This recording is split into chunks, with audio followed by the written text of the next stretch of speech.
Hi, everyone. You know what time of year it is. It's time for the second annual GraveTalk podcast Worst in Show series.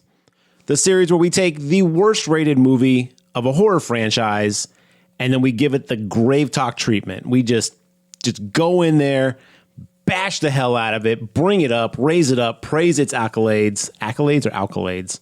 It's not alkaloids. Alkalides. Alcohol.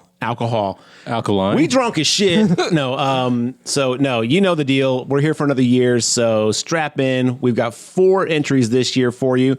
So every week this month, you'll be getting a new Grave Talk episode where we talk about the worst in show. And at the end, we will crown a victor. And you know what? Maybe after the 3rd year, we'll have the 3 go head to head. Or I guess we could do 4. I don't want to re-talk about these again. No, we just have to rate them real fast. If I ever have to watch these movies again, I would be disappointed. And speaking on that note, These alcoholic accolades are going to be very, very mild. I'll give you that much. oh, that was a nice little, like, speaking on that note, you could be like, greetings, all you Grave Talk. I wasn't done talking about accolades.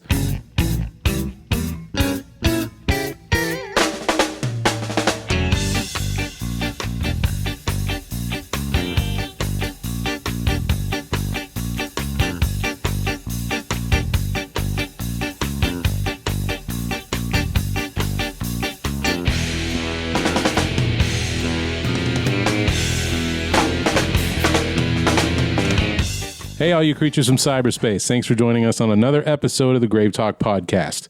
My name is Mark. As always, joined with Garrett and John, and we're back. I guess it's been a year since the last time we did this. I guess it was 2020 pre-pandemic, huh? Approximately, yeah. That seems like a decade ago. Mm-hmm. But we're bringing out one of the entries in a long-running horror franchise. I think our rules were they had to have at least 5. At least 5 entries in the series. So this one is coming in with 9.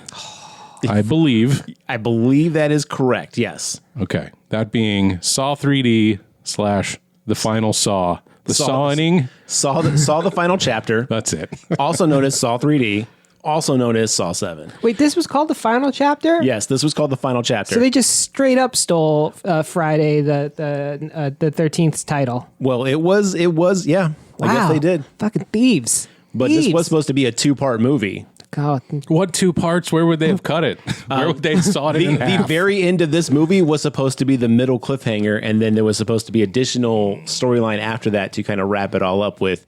Let's just get this out of the way. We're going to fuck up Carrie Eulis. Just use his character name, Dr. Grant Michaels. Dr. Zhivago.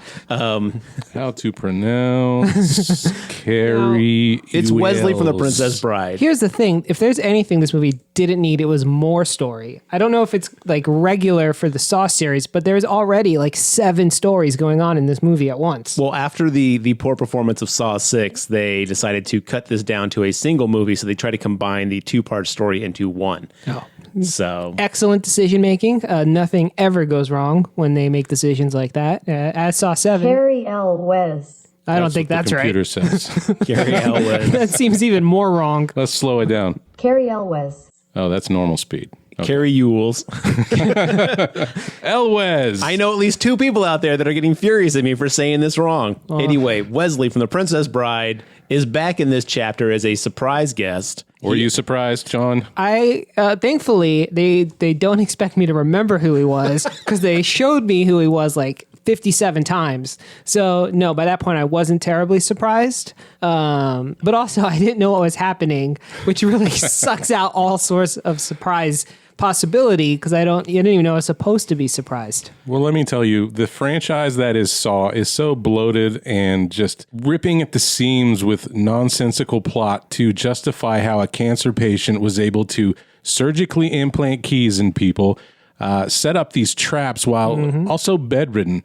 But, you make enough of these and you got to keep stitching pieces onto the storyline, and at some point it gets away from you. And at this point, we are far, far away from you. Yeah, I guess my first question, because I think it's important for me to know this immediately, is was Jigsaw involved in any of these traps? Technically, yes. At the very end. Remember the very end? So, okay, that last one, how would he... Okay, we'll get there. Whoa. Let's point out that, John, which Saw films have you seen? Okay, so theoretically, I have seen most of them. Theoretically Now- or really? I haven't seen In theory, communism works. practically any of them since they were in the theaters. So Okay. long time ago. Now, I remember Saw 1. That one's pretty famous.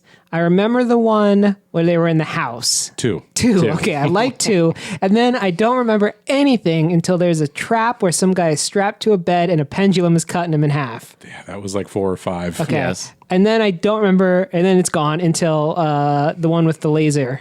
Jigsaw. Jigsaw. The one after this one. Yeah, I believe 4, 5, and 6, or it might have been 5, 6, and 7, are all the same story stretched over 3 movies involving a police officer who is a copycat or his Jigsaw's partner. It's 4, 5, and 6 Okay. are, and including this one too, and 7. Oh, so they started that far? Hoffman is the copycat killer. Okay, and so I am supposed to know who Hoffman is. Oh by this yeah, point. yeah. So okay. so this is how it breaks down. Okay.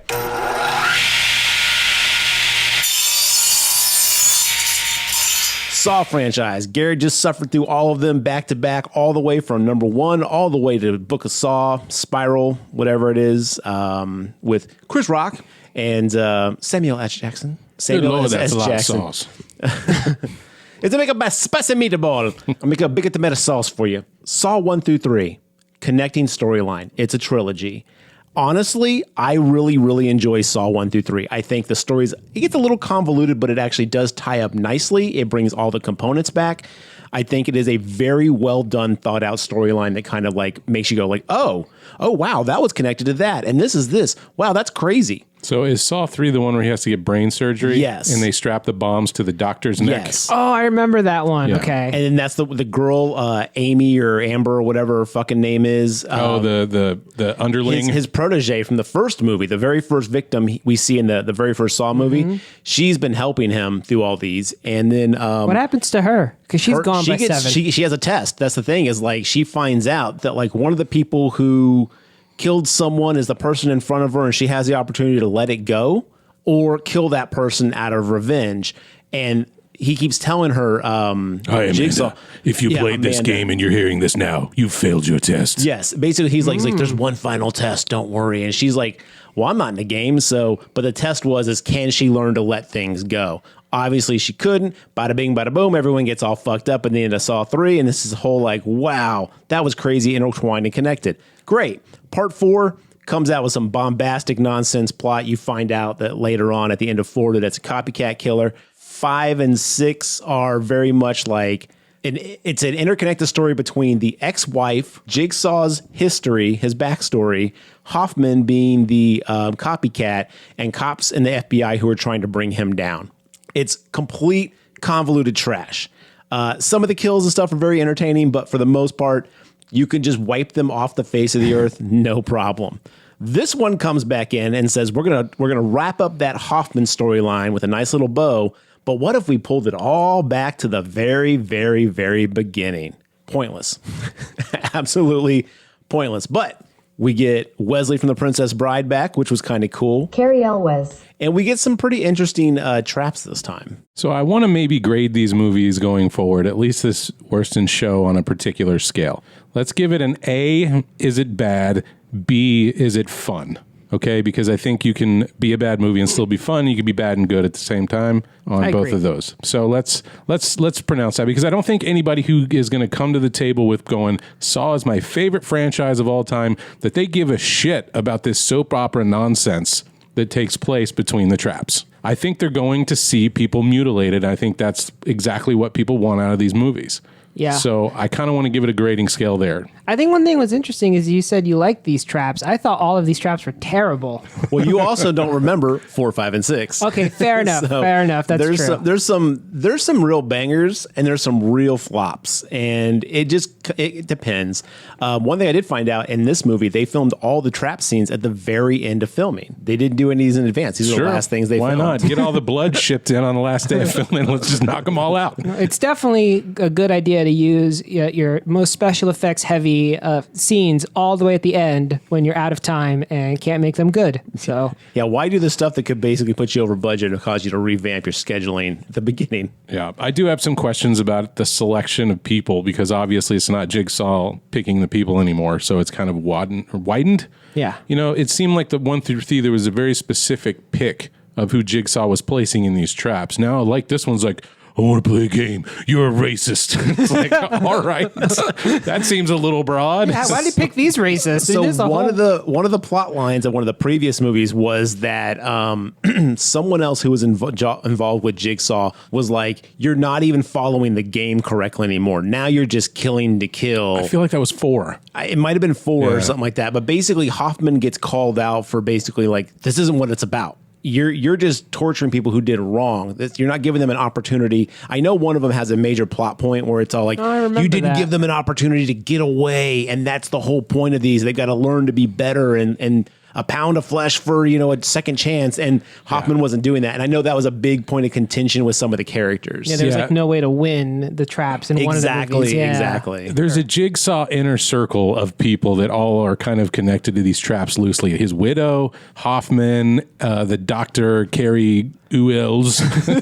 Carrie Elwes. And there's probably a couple other people, but when you're saying he's being confronted by others, he's being confronted by one of these inner circle people, like, you don't understand the game, that kind of thing. Or even like the cops who are like, this isn't what it was about. I'm not part of it, but I know this is all wrong, baby. Yeah. The one with the cop who had to basically decide whether or not his lesson was he had to go through all these like crazy events to like, you can't save everybody. How do you make peace with that? And his whole thing was like trying to find a way to live and choose who dies based off the circumstance. That was a pretty cool plot device. That movie sucked, but that was a really cool idea. Like these movies always have like really interesting little like ideas, or some of them have really cool like background like concepts.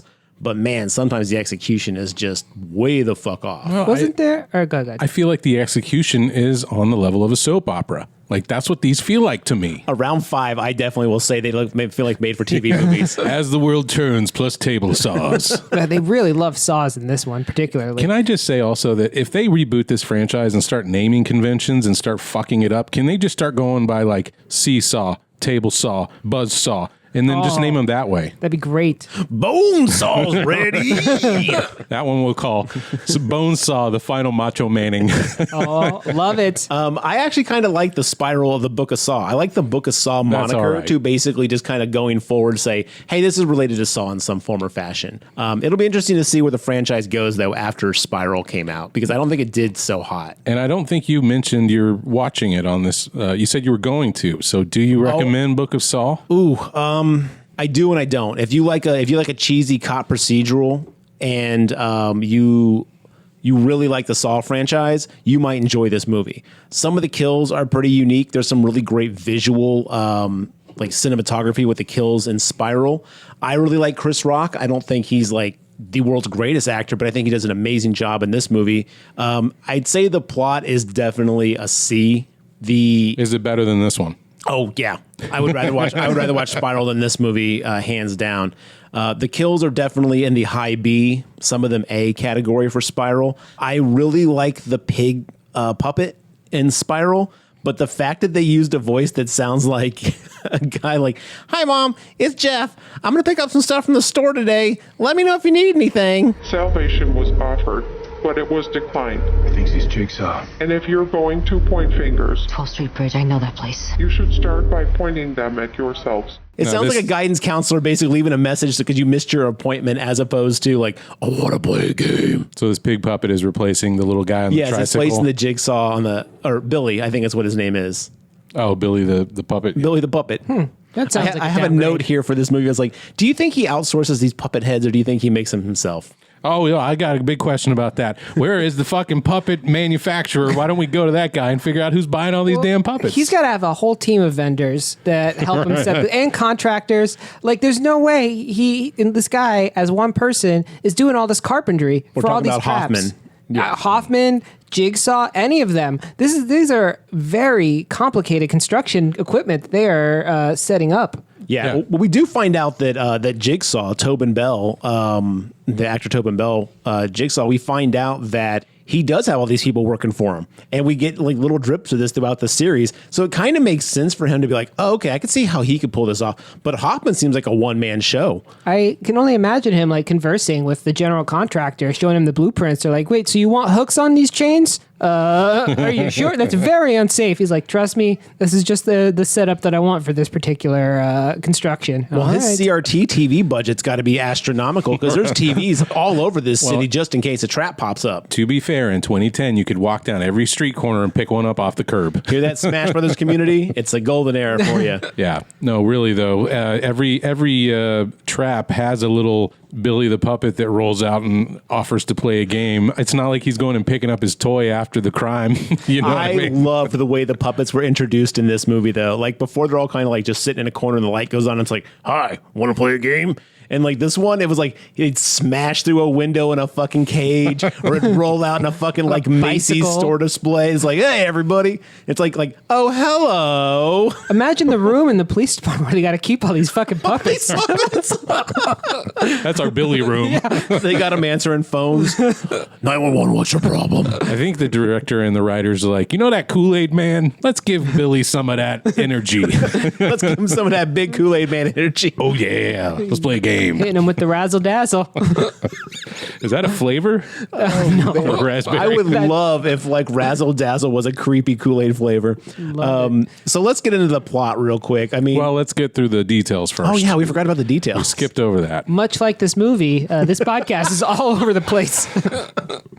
So Saw 7/3D/ The final chapter. The chapter, finally. The chapter. Came out in 2010, correct? Are you asking us or telling us? I didn't write down the date. I think believe it was that's 2010. correct. Yes. According to IMDb 2010. In the fervor of the 3D movie going era. Yeah. So many of these movies were coming out in 3D. We got another one in the works that's coming probably next week. episode. Back That's to the next back episode. 3D. You're welcome, listeners. Just imagine all the eyeballs popping at you in audio form. This one seemed to use the 3D less than the next one, Final Destination, where they were full on. Let's just throw shit at the screen, but we'll get there. Yeah. So this one was written by Patrick Melton and Marcus Dunstan. I bring them up because they have been involved in the Saw franchise for a little while. As of Saw 4, they wrote all of them. And So if I'm understanding right, when the series fell off a cliff, they took over. they took all the shitty threads and tied them together and made a 4-movie arc with this Nice. Hoffman character. And let's be fair real quick. Even though we don't like necessarily dig the storyline of this, they were able to kick out 5 movies under their name. Like, I mean, they're doing something right. And Patrick Melton in particular, I wanted to bring him up because he wrote the Scary Stories to Tell in the Dark. So he did get kind of another big budget movie. And he's slated as the writer, along with Marcus Dunstan, to write Final Destination 6 that comes out next year. No, there's another one? Yep. And it's going to surround people, first responders. Wait 1 second. Hold the phone. I was told that 4 was the Final Destination. That's for next week. We don't have time for that now. But yeah, these guys jump franchises. And they're going to start writing the next one of those. It's interesting they went to another franchise that basically is just interesting kills with like rando plots smashed in between. These guys know their strength. They're like, this is what we're good at. Kevin Grutert is the director. Now, he in particular has been attached to the Saw series since the beginning, but he was the editor. Yeah, from like 1 through 5 or 6. 1 through 5, and then he took the reins over, directed for a while, and that was basically it. I mean, he did something called Visions that came out in 2015, Jackals, and then he's kind of been quiet until he edited something in 2021. So I thought it was interesting to see, like, do you think that happens a lot? Like somebody is on a long franchise and they're like, oh, we don't have a director. Hey, Tony, why don't you get out of that editing bay and come sit down in the chair? I do think that happens Yeah. a lot. Yeah. Because I know, like in Star Trek, a lot of the actors ended up becoming directors. True. William Shatner's credited for Star Trek V, the worst one ever. Jonathan Frakes did a whole bunch of them. He did specifically Final Contact, or First Contact, and Insurrection. So That's Riker, right? that is Riker. Yeah. Okay. See, I still remember Oh, something. you're on it. Also, a great TV show about the fact or fiction. Oh, Ripley's Believe It or Not? Yeah. Come to me for all your Jonathan Frakes questions. The guy runs the fan club. What's funny about that, Mark, is in 2010, news hit that director David Hackle had officially been let go of the film. His replacement was to be series veteran Kevin Grutert. I think we're saying that right, who directed Saw 6 and served as editor for Saw 1 through 5. This move was due to the fact that Gruyter had signed to direct Paranormal Activity 2, which was scheduled to be released on the same day as this film. Fearing low box office grosses, Lionsgate enforced Gruyter contractually obligation to finish this franchise. So they kind of basically made him direct this one because they were like, hey, your other film might fucking show us up. Interesting. Okay. So did he end up directing Paranormal Activity 2? Great question. Looking it up right now. And now I have a question. Which one made more money? Oh, definitely Paranormal Oh, yeah, think so? without a doubt. Because Saw 7 was already running out of gas, but Paranormal Activity 2 was like a sequel to a huge hit. This said Todd Williams directed Paranormal Activity 2. Oh, well, according to IMDb, they said he was supposed to. Well, I guess some other bullshit happened there. Maybe he couldn't do Paranormal Activity because he had to go do this one. How pissed would you be to get pulled from Paranormal Activity 2, which, while not a great movie, is still miles ahead of Saw 7? You could have worked with the great Jason Blum. Yeah. Of Blumhouse fame. Paranormal Activity 2 budget was $3 million and made $177 million. Okay. A little bit of change. Well, I think I said Saw 7 was done on a $20 million and made $136. Ooh, so Paranormal Activity 2 blew it out the water. Return on investment wise. Wow. All these franchises are coming back too. We got a know. new Saw, Paranormal Activity's coming back, and Final Destination, The Final Deaning. I have no confidence in the new Paranormal Activity, but we'll see. And to be fair, though, we're always like saying we want fresh stuff, and then we get like Malignant, and we're like, do we want fresh stuff? We enjoyed Malignant, but I'm just saying, like, there's that whole counterpoint that horror fans make all the time. They want new shit, but they complain about new shit, and they want the old stuff. Although I'm still stoked about the Halloween revamp, so I don't give a shit. Yeah. I would say y'all were reasonable about Malignant. I mean, you obviously didn't fully appreciate its awesomeness, but you did fine. You followed up, did you? Yeah. If only someone was here to shed their insight on the matter. If only. All right, back to Saw 7 / the final chapter / 3D. Here's who's in it. This one stars, well, still top billing, even though he's barely in it. Tobin Bell as Jigsaw, Costas Mandylor as Hoffman, Betsy Russell as Jill, Carrie Elwes. I'm going to fuck it up on purpose now. We should just insert that like Elwes from the computer every time we say it. Yeah, anytime we mention him by name, I'll just cut that in. Carrie Elwes. Carrie Elwes. Now, this one gets me, and I was like, I'd recognize this name. Sean Patrick Flannery as Bobby. Do you know what he is most infamous for? Bobby? Not that Bobby. No. I know this, but I looked it up, so I'm going to stay out The of this. name sounded familiar to me too, but I couldn't put my finger on it. It doesn't sound familiar for the reasons you think it Oh, does. okay. He is Powder in the titular Powder movie. Oh, I don't know what that movie is. Oh, really? Yes. You know, it's the boy who has no hair and is super pale, and he can control electricity. The one with the director who got busted for child porn shit. No, unfamiliar. I've never heard of any of this. Terrible movie. Okay. Well, I'm not going to watch it now. That's why I called it infamous. So I was like, oh, that guy. He was also in some other things too. He's been around. We also have Chad Donella playing Detective Gibson, worst actor in the movie. Mm-hmm. I have a lot to say about that. We'll get into that in a minute. Oh, Chad. I hope you retired. Gina Holden as Joyce, and Lawrence Anthony as Rogers. Hear me out, Mark. Imagine this. You're an actor and you auditioned for Detective Gibson and didn't get it. Then you watch this movie and you see that fucking Chad is up there just hamming it up. How would that make you feel? I'd find a new line of work. If I'm not even that level, then I need to quit. Here's what Rotten Tomatoes scores Saw the final chapter. 10% with the critics. So 90% of the critics that watched it said, fuck that. You know, So there's no mistake. There's no mistake. It belongs in our worst of show series. Right. the 10% of critics who liked it are also like the 1 in 5 dentists who disagree and like, just consummate like Ask your doctor about ivermectin. 1 in 5 dentists think, don't floss, you idiot. Nobody cares. Go watch Saw 7 instead of flossing. 41% of the audience liked it. Again, like I said, I think if you're going in looking for traps, that score makes a little more sense. 41% of people who watch this movie were like, yeah, it was all right. 50,000 plus reviews. Holy shit. Holy shit indeed. Well, here's what the back of the DVD has to say about Saw 7.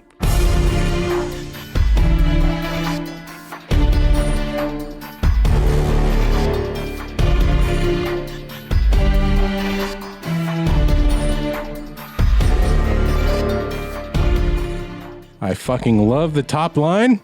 from the director of Saw 6. Thank you. Good to know. As a deadly battle rages over Jigsaw's brutal legacy, a group of Jigsaw survivors gather to seek the support of self-help guru and fellow survival Bobby Dagan, a man whose own dark secrets unleash a new wave of terror. The first theatrical feature to be shot exclusively on cutting-edge S1 3D digital camera system, Saw 7 brings the horror games of Jigsaw to life like never before. If I were the manufacturer of S1 3D digital cameras, I would be like, just take our name out of there. Here's $5,000. Scrub our cameras out of your description, please. Can I pay you to not credit us? So it sounds like we would not recommend this movie across the table. Is this a bad movie? Yes. Mm-hmm. Yes. Is it a fun movie? No. Hard no. Very unfun. It's more enjoyable if you know the backstory of the Saw franchise. Because I was sitting there going like, oh, yeah, that thing. Oh, yeah, that thing. Oh, wait, I forgot that was a thing. Oh, yeah, that's a thing. So I got a little enjoyment of being like, oh, they remember this dumb plot device. That's cool. This movie is so stupid that I did have fun with it at parts. Like, seriously, it's dumb. Like, my favorite part of the movie... I'm being nuanced. You're like, this movie's so dumb. How dumb is it? Hey! My favorite fucking part of the movie is whenever the widow of Jigsaw thinks she gets kidnapped in front of the police station and then is hooked up to a soapbox derby race car track and then starts screaming in a nightgown, and this soapbox with like a pointy end just rips her to sunder. And then she wakes up out of her bed and I was like, oh my God, that's not even physically possible. No. But like her body parts are literally just like... That was pretty everywhere. ridiculous. But they could do it in a dream sequence, and that was in 3D. Yeah, it was all a good dream. point. Yeah, that's to service the S1 3D crowd. That's it. Who saw the back of the box and was like, let me see what this camera can do. Yeah. I'll tell you what, my favorite scene, similarly ridiculous, is right in the beginning where 3 people are about to get sawed to death because apparently for cheating, which seems like overkill. But this lady's coming down and she sees that one of them is about to win. And she's like, oh, I knew you'd win. You're the best. I totally love you. And then he starts losing. And she's like, just kidding. I was like, oh, it's fucking incredible. Oh, yeah. She's full on trash. Yeah. So this is like a giant, Yeah, it's trap display. number 1. It's like a commercial display out in the middle of like a mall. There is no way this thing could have been built overnight without anybody noticing. I wish there was a giant like tarp over it, and then it revealed them asleep at the table. So let's describe it. Trap number 1, dueling table saw. Like Garrett said, there's like 2 Chads on each end of the table saw, and there's a blade right in their face. And if they push it hard enough, they can saw the other guy. And then they're just like waking up, and there's like, it's like the Domain here in Austin. Like if that was in the middle of the Domain and people are shopping outdoors, they look at and see these people in the table or, inside this plexiglass room, and they're sleeping, and they're like, oh, that's interesting. And then they start waking up and a crowd gathers and they're like, what is going on here? It's amazing. And the least effectual person on planet Earth tries to help them by smashing the glass with her briefcase. It's this tiny Asian woman who like, I'll hit it with my briefcase. And it's like, whoa. She wasn't even hitting it like with the sharp corner of the briefcase. She was more like smacking the glass with it was so ineffectual. What could have been worse? An umbrella? Like literally nothing. She could have just been using her hand. It would have been equally effective. She slaps it. Well, we tried everything, guys. Let's back it up. So yeah, it's a reverse T. It's an upside down T. So there's a blade pointing up to the ceiling, 2 blades on the left and right. The Chads can push this back and forth to slice each other open. And when they do push it left or right, the blade in the middle facing upwards will lean to the left or right. So the girl hanging from the ceiling, the woman who has been playing them against each other and cheating them. And in the backstory, the little Jigsaw puppet pulls out on a tricycle and is like, hey, everybody, how's it going? Do a little freeform comedy here. You guys can clap if you want. After that, we'll kill a few people. Loved it. So anybody here from Miami out there? he goes, hello, Brad. Hello, Ryan. I want to play a game. The same woman has played each of you for a fool, manipulating your love for her and causing nothing but pain. Her fun and games pushed you both to break the law to fulfill her material needs.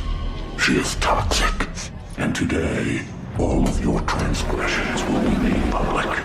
she's made you do illegal things for her love. And I'm like, let's hear more about what those were. Like, at this point, I don't care about either one of these people. The bar is so low to be jigsawed now. I was like, I saw you jaywalk yesterday. Like, damn. If you kill one of the other guys, the woman falling from above will live. But these two guys have to decide who dies. And neither one of them wants to do it because they've been played. And as John said, she's like, I love you, Chad number 1. Kill Chad number 2. And then he tries to do it, but then Chad number 2 gets the upper hand. And she's like, I'm just kidding. Yeah. Chad number 2, you're the greatest lover I've ever had, baby. She had a 50-50 chance and she blew it right out the gate. She chose the wrong Chad. And then the Chads at one point be like, you know what? She's not worth it, bro. Let's let her die. And so they do. They let her drop down as a bunch of people like watch this. And as the woman is being dropped to her death on the blade and getting sawed open. Mm-hmm. The cops run up. The first time ever, cops haven't used their guns to immediately start shooting. I was like, shoot the window. Yeah, like the least effectual cops ever. Their main focus is everybody get away from the box. Yes, they were pushing people away from the glass. And I was like, yo, guys, there's people getting killed right here. Also, now that we are in sequel 6, movie 7, as it were. I thought you were going to say sequel city.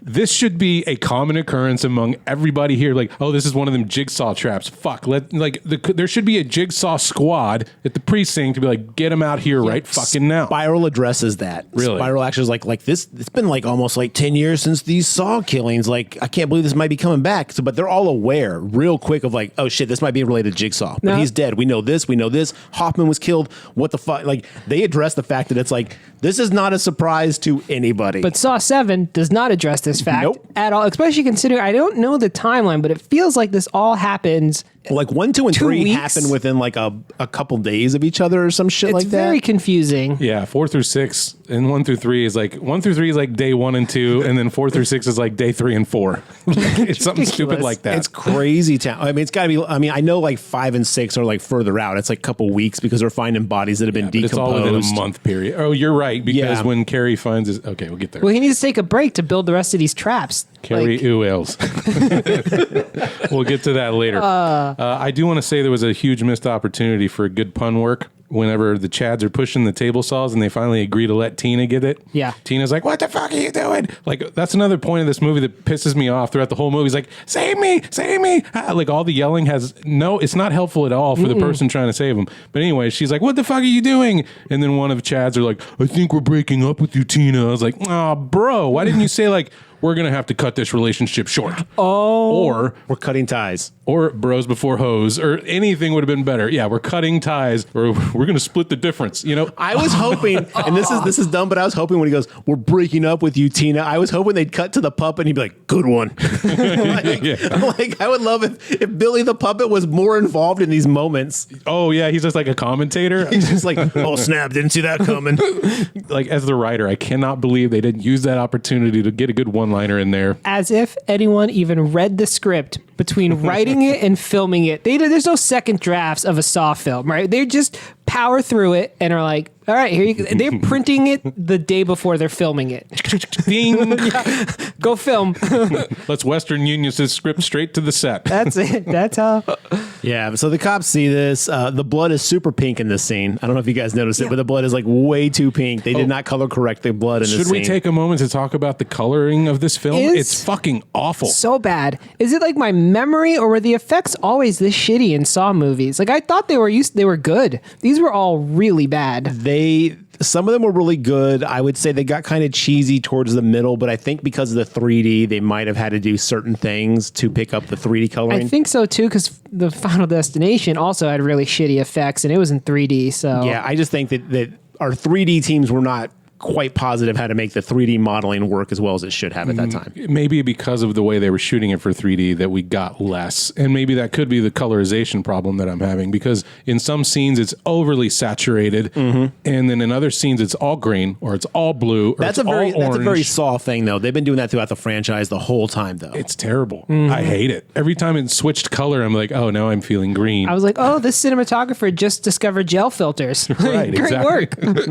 But you're right. The blood looked totally fake. It was so bad. And then her intestines are supposed to fall out, and it looked like someone just threw it from off camera. There's a hand in frame. And then we get the credits. Boom.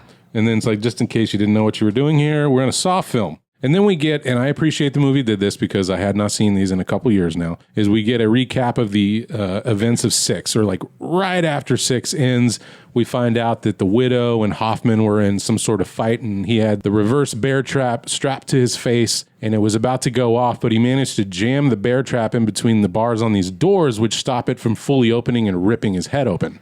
Yep. We then watch him sew his face back up, and he's back on the loose. Oh, also, you find out that Jigsaw, not in this movie, but previously, you find out Jigsaw started all this because someone fucking basically made his wife miscarry. Oh, right. She was at some She was at like a clinic, a drug clinic, and basically she was trying to help people, and then one of them basically through his negligence, hit her in the stomach with a door, and she miscarried, and that basically sets Tobin Bell off, and that's what starts all this nonsense. But anyway, she, in one of the previous films, I don't know what's going on, but he left this box, and she tries to play dumb. And the big reveal at that movie is oh my God, she's known all along. And she knows that Hoffman's not playing the game correctly, but she's kind of in on it, but she's kind of separated from it. And then so she goes to kill Hoffman as a way of we'll set this all right for my man Jigsaw. And then Hoffman's not today, sugar tits, or whatever he says. I don't know. If you don't remember these movies, you get notes like, poor Jill, or I don't know, is she a bad guy? Yes, she's just as guilty. There's blood on her hands as far as other people. Can you imagine if Jigsaw was married to Maddie from Malignant? Oh, man. Perfect match. Quadruple miscarry. What happens now? Gabriel get through those traps? There's the question. Gabriel, play game. I want to play. Daddy, I want to play.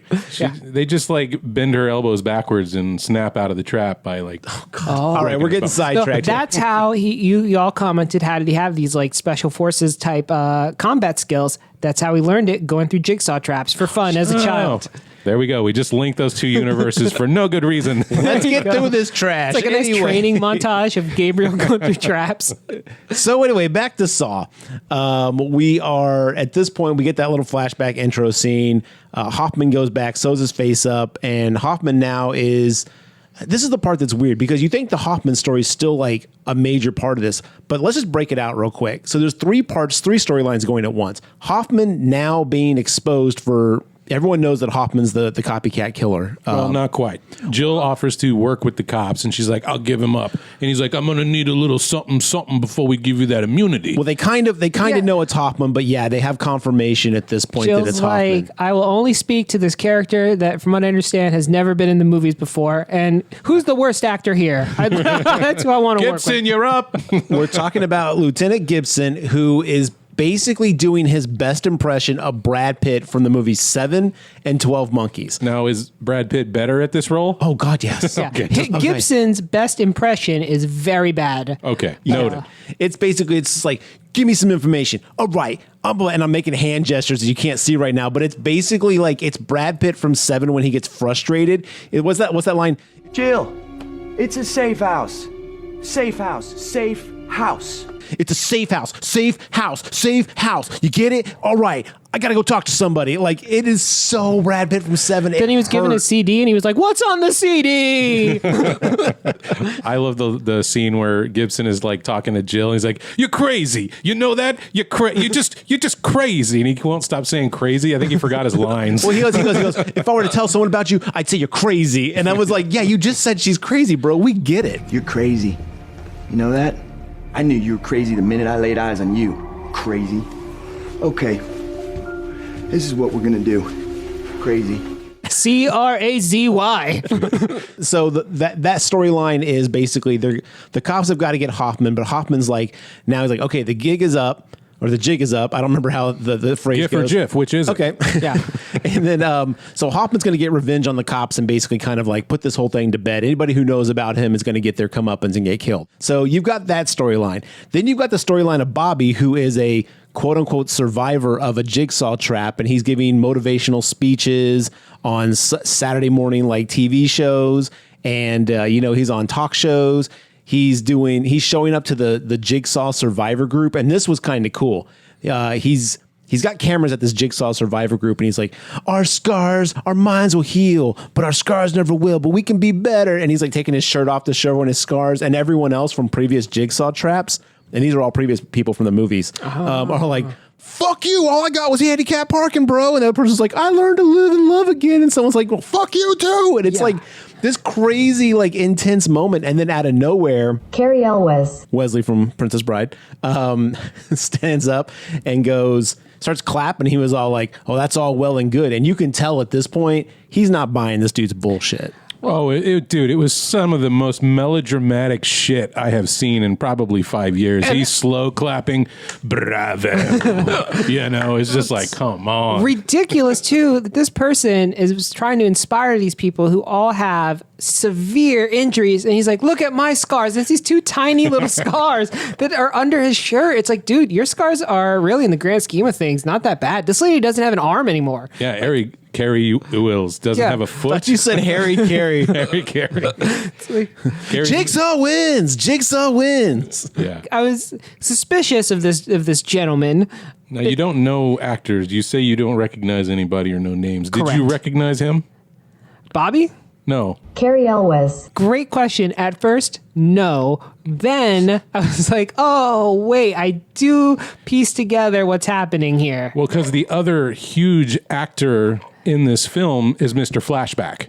Mr. Flashback is going to pop up randomly throughout the movie. And at the very end, my favorite is Mr. Flashback strikes twice, right in a row. One for Jill, one for this doctor dude. Yeah. And he fills you all in case you didn't see any of the Saws. Yes. That was very helpful. In fact, this movie opens recapping the end of Saw 1. I was like, thank you for that, because I remember that he cut his foot off, and then I was like, all right, that's all I need to know about that. Any good moment of script writing, when you basically have to stop and be like, wait, we got to put flashbacks to make this make sense. If you have to do that more than once, scrap your script. A la my soap opera reference. Yeah. This is what this feels like. This movie's like 20 to 25% flashback. It's amnesia.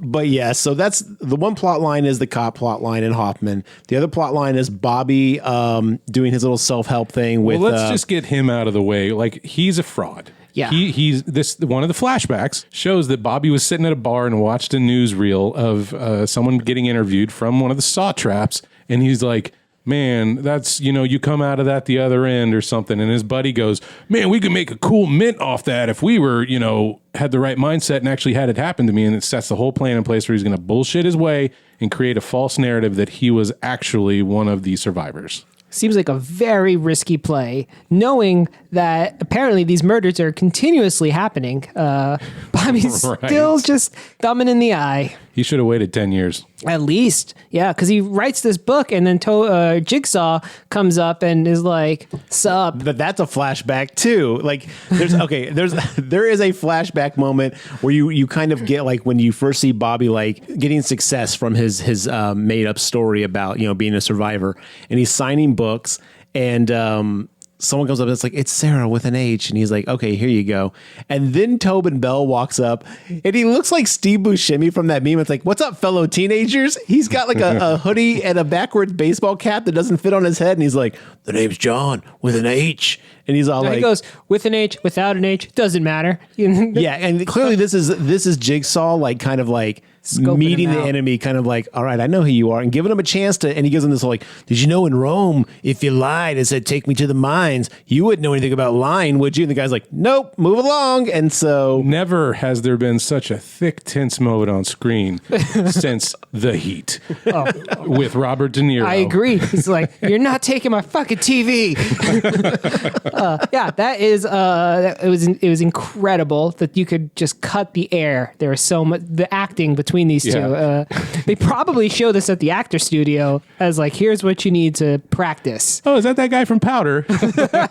Which one was the guy from Limp Bizkit or Linkin Park? Who's the actor? Who's the guy from Linkin Park that was in this movie? Please tell me it's Detective Gibson. God, I don't know. What's that dude's name? Hold on. Bringing me one step closer to the edge. Wait, is that a Linkin Park song? I think so. While we wait for Garrett, here's a fun anecdote about my childhood. I did not know at all who Linkin Park was until they made that mashup CD with Jay-Z. And that was my first introduction to that band. That's fair. Yeah. Good for you. They're not good. Chester Bennington, the lead singer of Linkin Park, consulted with an acting coach for his role in the film. Who's Chester? It did not help. Bennington. Which one was Chester? I didn't read that name, so he must have been... Oh, you know what? That'll lead us straight into trap number 2, the racist trap. I'm pretty sure he's the guy stuck to the chair with super glue. Oh. Chester Bennington. Evan. Yeah, that's him. That's the dude. We got to finish the book story. So he gets the book and he takes off the slip and he's like, we've already met. He takes the hardcover book and walks off, and that is the end. And the other guy... yeah, Bobby goes, there's a picture on the inside, and he's like, it's okay, I don't need it. We've already met. And I was like, is he referring to something that happened off screen before that we didn't see, or is he referring to right now? He's trying to imply, like, if you were really in a trap, you would have recognized me or known my voice. So maybe Jigsaw is out here capturing so many people, he didn't even know if he had captured this guy yet. He has got a fucking clipboard with names, and he's like, nope. Yeah, I'm going to have to, can I get an ID? I'm going to have to cross-reference this. Can you spell your name on this clipboard? Number 99, please. That's your new moniker. So then it cuts to another trap where it has this racist guy glued to a chair. I call this one Der Racist Uber Glue Seat. Ooh. So the racist glued to a seat in a car, inside a car. Underneath the car, because the car is lifted up on jacks. And let's say some neo-Nazis is basically what they are, because it's a bunch of white people, basically, who They're skinheads, yeah. They don't show the swastika tattoos, but they have them. Watching this movie, and you can cut this out. The next movie we do is going to have a giant swastika tattoo in it, though. What was going on in 2010? 3D Nazi movies were the rage. So Nazi. To be fair, they were all bad guys. True. But yes. So car lifted on jacks, Nazi glued on the seat, lady underneath one of the tires, Glued shirtless. That's true. That's important because he couldn't just slide out. Underneath, kind of Looney Tunes style, tied to a board, is a girl underneath the car, and then in front of the car is another, I assume, racist. Yeah. It's safe to assume they're all racist. Like chained to a fence or a door, really. The garage door. And then behind him, there's a dude with a giant ring through his jaw, through his mouth, tied to the bumper of the car. Yeah, so there's two guys. I forgot about that guy. One like taped to the garage door, and then one guy behind him with that head, shoulders, knees, and toes. He's got a ring through his mouth connected to the chain at the back of the El Camino that they're in. Yeah. Sweet El Camino, by the way. Yeah. Well, if you got to go, that's... There's no reason to drag El Caminos into this. So yeah, basically, and then out of nowhere, the A-track. It's an A-track player that Jigsaw has recorded. That is a original El Camino. They didn't swap out the store. I understand, but the fact that Jigsaw has to go like, let me scope this out. Ooh, they don't have a TV. They don't have a radio. They don't. I guess I've got to go have to cut an 8-track. Remember, this isn't Jigsaw anymore. This is Detective Hoffman. So somehow he has an 8-track recorder. Did those exist in 2010? Everything he needs. Well, when they were shutting down all the studios, he went and happened to pick one up. He's like, you never know, and I'm going to need to mass produce 8-tracks. Or there's one in the evidence room from the 70s. His puppet guy's got to hook up in the 8-track community. Okay. So he records it. It's all like, you and your friends are racist. You've basically spread racist ideas. You've done racist stuff. You're terrible racist. So basically what you got to do is you got to rip yourself off this seat and pull this lever, or else you're going to kill all your racist buddies. Yeah. And then immediately they're like, fuck you, do it, you son of a bitch. And the guy's just like, all right, no problem. I got this. The bar just keeps dropping. He couldn't even really identify a racist thing to be like, hey, you set crosses. They're just like, in general, you're living a racist life. Well, I think that at most it says, you judge others by their looks. Yeah. So now you have to mangle your body Not by your to looks, save yourself. but like their skin color. Right. And now you have to rip your skin And he goes, off. you're going to learn that you may see differences on the outside, but we're all the same color on the inside. And I was like, boo. I was like, come You on, can do man. better. But to be fair, this is Hoffman, not Jigsaw. So the bar has been dropped, as you said. Yeah. So anyway. Now back to very unrealistic body physics. Oh, shit. Heyo. Totally on purpose. Very unrealistic body physics. This person probably very substantially glued to the bench seating of this beautiful El Camino. Epoxied, if you will. Yeah, and he's got to pull himself off of it. Now, I have no doubt it would hurt like a motherfucker, and you would probably leave quite a bit of skin. But as we see, as he very slowly pulls himself off, it is like pulling muscle. It degloves his back of the back of his arms and his back. Like it just basically like rips it off like you'd fucking peel a potato. It's just not how skin works. at all. It's how latex works, though. Yeah, that's true. In fact, just feel your back. It's your skin's not directly No, connected seriously, to audience, your... everyone take a moment Yeah. right now. Feel your back. Doesn't that feel good? There's Isn't a that little nice? bit of play there. You're not ripping your whole fucking back off. And maybe you're thinking to yourself right now, man, I need to work out a little bit. But you know what? You're all beautiful. We love you anyway. So, don't be too hard on Don't yourself. fuck around with your back. Do some workouts because I just threw out my back about 3 days ago. Where'd you throw it out to? You are the oldest man I've ever met, John, and you're younger than both of us. I was out for a run, and that was the end of that. All that physical activity I will went to do the end that. of the driveway, threw it out, came right back. It was the worst. No, I went. I was in a park and I was running, and then I couldn't stand. Was up it straight. Lincoln Park? Oh shit! Damn! Back to the movie. So don't neglect your core. Is what I'm saying. This has been a life tip from John. Thank you, John. Or you'll find yourself glued in El Camino and you can't rip your fucking. No. That's if you're racist. Yeah, don't be racist. Right now, the bar's dropping. Okay, so listen. You haven't worked out in 3 years. Exactly. You filed your taxes 2 days late. You've been paying for a gym membership you don't use. So I would love fucking Billy rolls out with a little sweatband on his head and is like, you've been sitting on that machine for 5 minutes. Either you're going to do some reps or you're not. You've got 2 minutes to get off that. You have 30 seconds to do 20 push-ups. So anyway, Evan is ripping his back off. And I thought he was honestly going to do it. But he Well, doesn't let's talk hit about in the time. timer. Every one of these traps are set far too low for any of these people Well, to that's actually the thing escape, about but that's Hoffman, the lead though. into the other movies, But right? that's, well, yeah, Hoffman basically has been doing this stuff to kind of tilt the scales. I'm here to kill, not to... Yeah. He's here to set things right. And you actually find out in another flashback, the reason Brad Pitt cop in this is like, Hoffman used to be my old partner. I was getting attacked by a homeless psycho and he just shot him cold blood and I had to report him. And that's why Hoffman hates me. And you're just like, oh, so Hoffman's just out for vengeance. He thinks he's the fucking Punisher. yeah, except he's way shittier than the Punisher. Yeah. But also, I mean, I do agree. There's no way he would have pulled this off. But this gentleman, this racist, doesn't know about the Band-Aid philosophy of just yank it off. Because he does go as slow as most excruciating as possible to rip himself off of the seat. You're right. He should have just gone in one big just go. It would have hurt. I mean, it would have hurt like a motherfucker, but it would have been a short hurt. He went for the long, painful hurt. I think it's one of those situations where like you can, like sometimes you're trying to pull like a something apart and you try to give it like one good, but you get it like halfway and then you have to kind of go more and more and more. Okay. I think it's one of those. Even if he did like get one good like lunge, he may have only gotten halfway. Fair enough. But yeah, he kind of just slowly like, I'm gonna pull it, baby. Well, let's say that he survives this and he actually got his skin off and pulled the switch that would have turned the El Camino off and saved his buddies. Do you think he would have survived losing that much skin? Yeah. No. You think Yeah, so? he would. He would have survived. It's just skin. I feel like your body'd be in massive shock, okay. though. Oh, In you real could be- life, yes. The way he was being degloved, he was losing skin and muscle. I mean, it would have been equivalent to It was like mostly just skin, but it looked like muscle. But yeah. significant third-degree burns all over his back. Oh yeah, he'd be in the hospital for like fucking half a year, He'd if have to not get a year. skin grafts. I mean, survive's a very strong word. You got to imagine this gentleman is not insured. So Your racist ways never pays, gentlemen. Here at Races of Omaha, we've got you covered no matter who you hate. yeah. Oh, God, there probably is a racist insurance company. But So- yeah, so anyway, it's a glorious trap that it makes no goddamn sense at all, except for the fact that Hoffman's using this opportunity to kind of like get all the cops out of the precinct so he can break in and kill Jill, who's in holding under their protection. You know, the safe house, it's in the name. It's a house that's safe.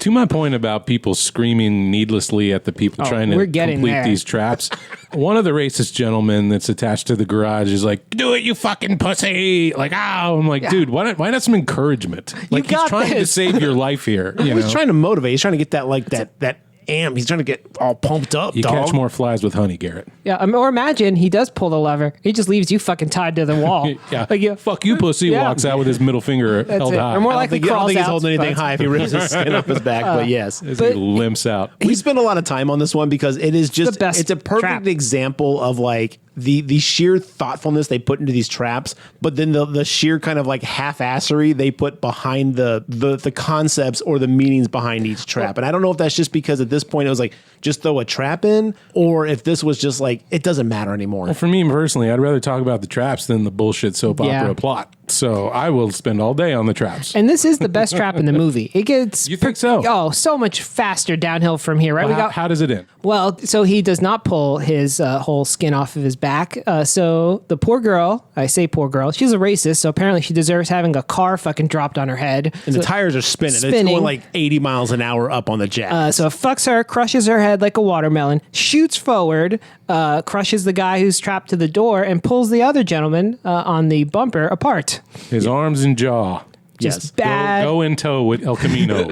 A bad day for those racists. Probably their worst. I would, yeah, probably, yeah. That'll teach you, but you Yeah. don't get to learn from it because you're dead. And because I assume the cops aren't playing these tapes, he's not teaching other racists either. Like, oh, I should stop being racist. But this is my point to this. This goes to my point of like, us not giving a shit about who's being, like victimized here.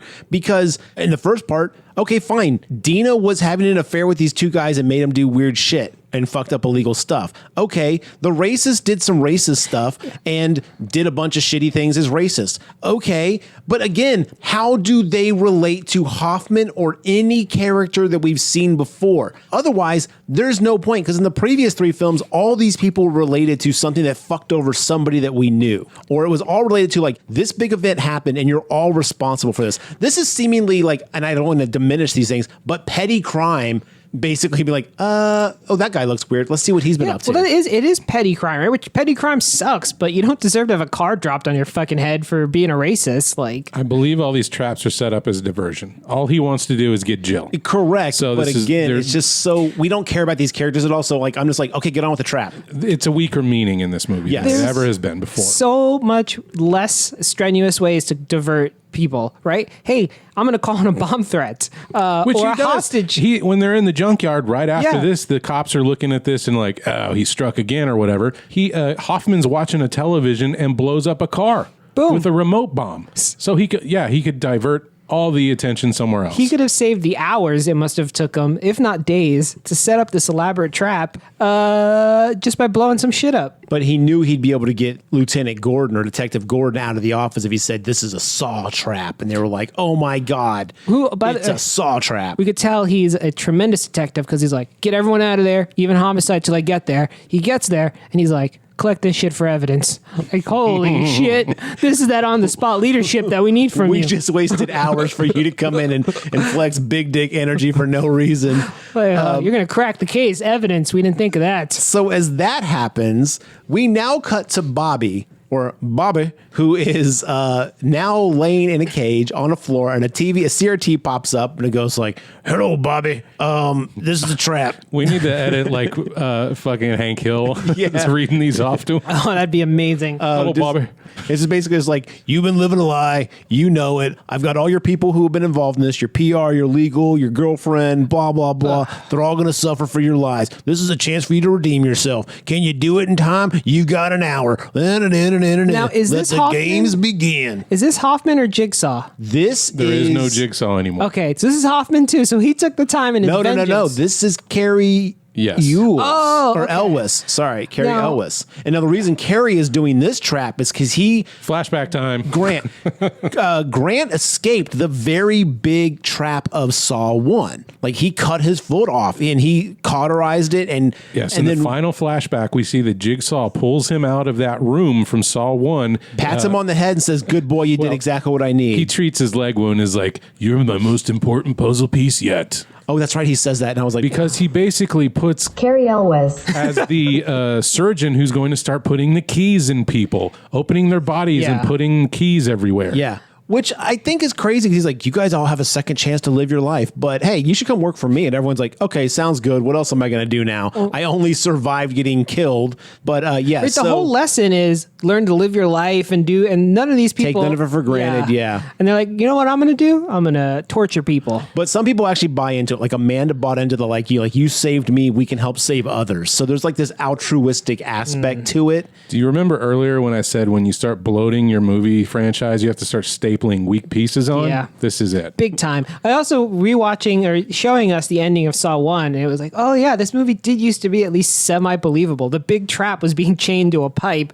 not like hoisting yourself up by your pecs. Like, the change has been pretty substantial. You're using the workout machine wrong, Bobby. Yeah. Fucking Bobby, dude. man. If it is up to Bobby to save your life, just die. Because he's going to fail and it's going to be worse. Well, that brings us to the next section of Bobby's redemptive obstacle course. Grant's the one that set this up for Jigsaw. So this puzzle doesn't have anything to do with Hoffman. Hoffman's not familiar with this one because this was designed for Jigsaw before he got sick and died in the 24 hours that he died. He was like, this guy's a fucking fraud. We need to take him out. It just took them years to finally get around to it, I guess. But what's fucked up is they torture all of his friends who don't know that it's a lie. No, they know. No, his wife didn't know. His girlfriend's She's the only one. one. But she's the bait. That's the thing is he's like, she's the only innocent, which doesn't make sense. She shouldn't have suffered at all. Right. And she has the worst fate out of all of them. Yeah, and that actually does not make sense. That should have not been. Okay, on a pain scale, probably correct, right? Burning alive Yes. is the worst. But having to watch your eyes and mouth get gouged out at a slow rate, also Well, pretty I terrifying. don't feel that bad for her because all she had to do was shut the fuck up, and she would not stop screaming even before the pull. That's Hook Lady. That's the okay, hook lady, okay. the fish hook down the throat. And we'll get to all these in a second. Well, let's take a tour of Bobby's obstacle Failures. course. Yes. His failure course. Bobby's path to redemption. So, right, Garrett's right. He wakes up after being kidnapped from one of the group meetings in the parking lot. He's inside a cage, like one of those cages you would hang in from a chain. He's hoisted up, and then we see the little puppet come in on the screen, CRT week, buy one, get one free on the CRTs. And he's like, hey, Bobby. All the stuff Garrett already mentioned. The floor drops out, and there's spikes all over the ground, and Bobby has to swing the cage, and he leaps out, and then he's got to go through a door that says something like... It's like Scary, very scary. it's some stupid motivational backhanded bullshit like your path begins now. Stay strong, buddy. Or Yeah. some Which, dumb by the shit. way, goes back to my importance of core exercises because he had to swing that cage. Couldn't have done that shit with a weak core. Good call. Get out there and work out, people. So he walks into the next room, and it's his publicist who is chained up in a chair with this circular iron oval around her with metal spikes poking in all directions, right? Towards her neck. Yes. Right. The woman who spent her time lying, constantly, verbally lying to everyone about Bobby's past, has a fish hook down her throat with a key on it, and Bobby has to pull the fish hook up out of her esophagus and throat to get the key and unlock her. But if she screams, the trap works off a sound, and it'll continue to drive the spike closer and closer to her neck. So she's got to be quiet as Bobby pulls a fish hook out of her throat. Now, I understand that during the fish hook part, that would be very difficult, if not impossible. But she spends a good amount of time screaming, help, help, hurry up, while the trap is going on before he even starts pulling the fish hook. John, based on your decibel levels right there, you would have got knifed in the throat by these Big spikes. time. Big time. I would have failed this. I can't shut the fuck up. That's why I have a podcast. Yeah, this one really had me wrenching and writhing and like, oh, I don't like this at all. The hook down the throat with the key in the belly, and watching Bobby, that's his name. Yeah, Bobby. Watching Bobby yank with all of his might on this thing, and it's like, bro, you're asking to hook it. That's how you hook a fish. Have you never been fishing, you dumb fuck? Yeah, you want to it's go really bad. slow. Slowly, he might have actually got it out of there, but he was making it worse. Now, she has, I think, the second worst outcome here because not only, as we've alluded to, Bobby fails. He totally fails at this. He's terrible. So she has to feel this fish hook get pulled all the way out of her and still get spikes drived into her head. When that hook comes up, it's got chunks of meat on it too, and it's like, ugh. I think she would have died either way. I think the internal damage would have been so significant, she would have been a goner. And that's always the point of like, what are you willing to lose to survive? But in some cases, again, with Hoffman, it's just like, this isn't planned out very well, bro. He's shitty at his job. But this is Carrie Ewells. Apparently also shitty at his true. job. That's true. Again, I don't think they put the thought into these things. I think they're just like, wouldn't it be cool if a fish hook came out of someone's throat? Boom, nailed it. Put it on paper. Give her 20 seconds. Go. Yeah, so she fails, and we're starting to see Bobby be the failure that he is. Yeah, it only gets worse from here. And the cool thing about Bobby though is that you do I mean, you don't really feel for him, but you do kind of understand like he is legitimately trying, and he does kind of feel guilty. Like, I got you guys into this. The thing is, though, is they are just as guilty, except for his girlfriend, of being part of this and knowing that it's a fraud and basically manufacturing all this bullshit to make money. Yeah. So I don't feel bad. That's the thing is, you don't feel bad for any of these characters except for the girlfriend. I mean, okay, what they did was shitty, but is it torture them shitty? Torture no, them? But within the context of a Saw movie, I'm not like, oh no, these racists might get it. Oh well, oh no. And that goes back to the scale just doesn't. So apparently, things that could get you jigsawed are lying about being jigsawed, being a racist, and cheating on people. Like, there's just I know the screenwriters didn't put any thought to this. Let's move to the next trap. Trap number 5: lawyer on a table, spikes pointed at her eyes. Oh, this is the slow motion one. Yes, it's like a traction table. This is a workout machine, John. Yeah. Would you like to describe how to use this correctly? I do feel bad. Sorry. Where's your precious Cornell? Yeah. This is more about you got to have really good leg strength. Hopefully he's not skipping leg day at the gym. But now I want to add, while Bobby is a failure, I do believe it is a very realistic scenario as to what would happen if I were in this situation. I don't think I could do better than Bobby. I just want to note that he sucks. So he's doing a leg press of some sort, right? Like right. I just mean in general, but this in general, in every one of these traps, I think I would have failed as fast or worse than Bobby. Right. The scales to win are impossible. Yeah. The whole goal of this machine is he has to hold up a lever, like he can put it on his shoulders for 30 seconds. And if he can do that, she's free. So the table rotates as she basically will rotate up to a standing position and then forward. And there's 3 spikes positioned to go through her eyeballs and down her mouth, like giant, sharp, spiked metal like poles. So after 30 seconds, she's going to basically be skewered by these things. If Bobby goes up and does the leg press, puts the metal poles on his arm, does a leg press and pushes it up to connect a wire, it'll stop the rotation. So she won't go into the spikes. And if he can do that for 30 seconds, then she survives. But the thing is the higher he goes pushing up, these 2 metal spikes go into his sides, like jam into his ribs and cut him open. Oof. So he's got to endure pain and hold this weight up to stop her from basically going into the spikes. And he's got to do that for 30 seconds. Obviously, he doesn't do it. But the thing that annoyed me is if you look around that room, there is tons of other things in there. There's bookshelves. There's pieces of metal. You could have rigged something to stop those spikes from going into your side, or you could have fashioned something to turn to your left and right and then push up on it, as opposed to following the trap exactly as is. But again, I don't know if they're watching. That in a minute, though. I'm not going to be well, this is guaranteed to kill me or fuck me up. So let's quickly assess the situation. Is there anything else that could help me in this moment? And in other Saw movies, I remember them looking for things like that, and it was oh, Jigsaw already thought of this, and you can't get around the trap or whatever. In this movie, they don't even bother to see is there any other way I could handle this situation? Bobby's just I guess I got to get stabbed in the sides. Take your shoes off, tie them to your sides. Take the laces, tie them to your sides, put them on your ribs. So when the spikes poke in, they have to get through your shoes, your plastic soles, then to get in your ribs. So yeah, it's going to break in, but it's going to delay a lot of that pressure. So you could probably touch it. Again, I know it's in my situation, I would do this. But the thing is even momentarily, the first time I ever saw this, I was put your shoes on your sides, bro. I immediately thought, I was put something to block that sharp spike. Even if it's not going to be 100% effective, a bulletproof vest isn't 100% effective, but still you give it a shot. Yeah, I would Bobby's a fucking idiot. That's what I'm saying. Fuck Bobby. I would simply not die, is what I'm trying to get at. Okay? You would sit on the floor and wait for the minute to be over, just turn your back, and then walk to the next room. Sorry, you know what? You're my lawyer, not my friend, so... I learned my lesson. I shouldn't lie. These people are not going to be any help to me. We'll move on from here. So she gets it, and they show we did forget to mention, every time Bobby fails a trap, his wife, who is chained to a platform, gets pulled down closer to the ground. Yes. We don't know why yet, but it's a jigsaw trap, so you imagine it is not for any good reason. Yes. There's not a positive at the end of all these deaths.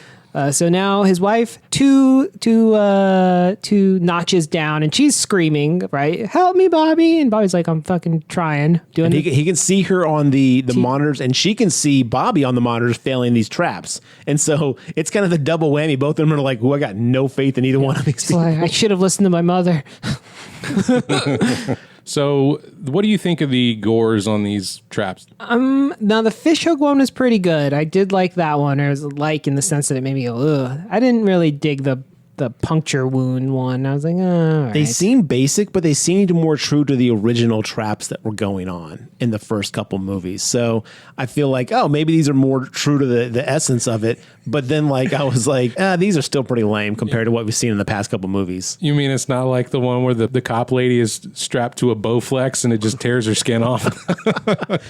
That was like it was a jacket. That was 4. Yeah. Yeah. Guess I got to watch 4. It's like it's the first opening trap. Yeah, I would watch it. Just watch the compilation. Oh yeah, I'm sure there's a compilation of all the deaths of Saw. So the next room basically is this like second story.